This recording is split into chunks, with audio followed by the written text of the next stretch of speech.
Open a history book, and you'll usually find a familiar pattern: maps with shifting borders, lists of ruling dynasties, and accounts of decisive battles. Sustaining a civilization for 5,000 years required an engine more resilient than military power. It required a structural obsession with logic, science, and the pursuit of knowledge. Millennia before the modern university system took shape, the Indian subcontinent operated as a global center for intellectual inquiry.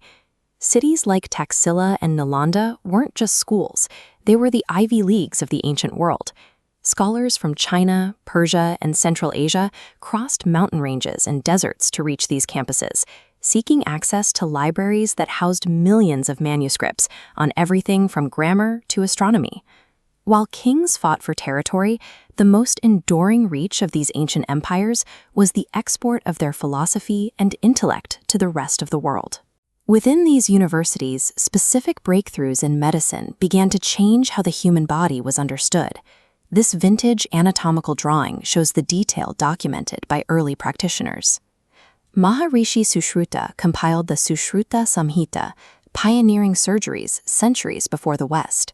These Sanskrit annotations map internal pathways, forming Ayurveda, which Acharya Charaka formalized to prevent disease.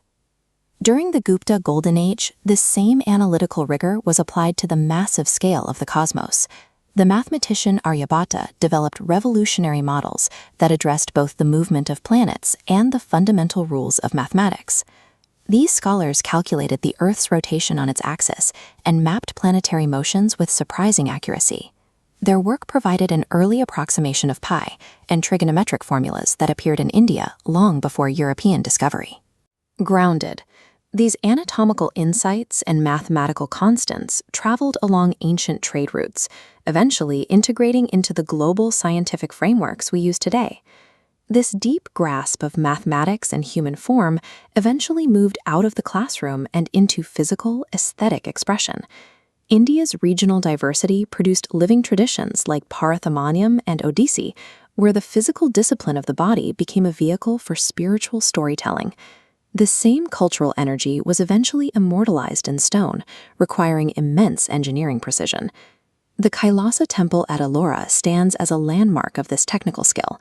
The entire structure was excavated from the top down out of a single massive rock cliff.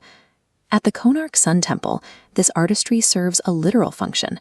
The spokes of these carved chariot wheels are designed to act as sundials, telling the time with incredible accuracy. These structures show that ancient Indian architecture was rarely just decorative. It was a fusion of advanced engineering and spiritual philosophy. Indian history flows as a continuous, evolving thread of intellectual and cultural development.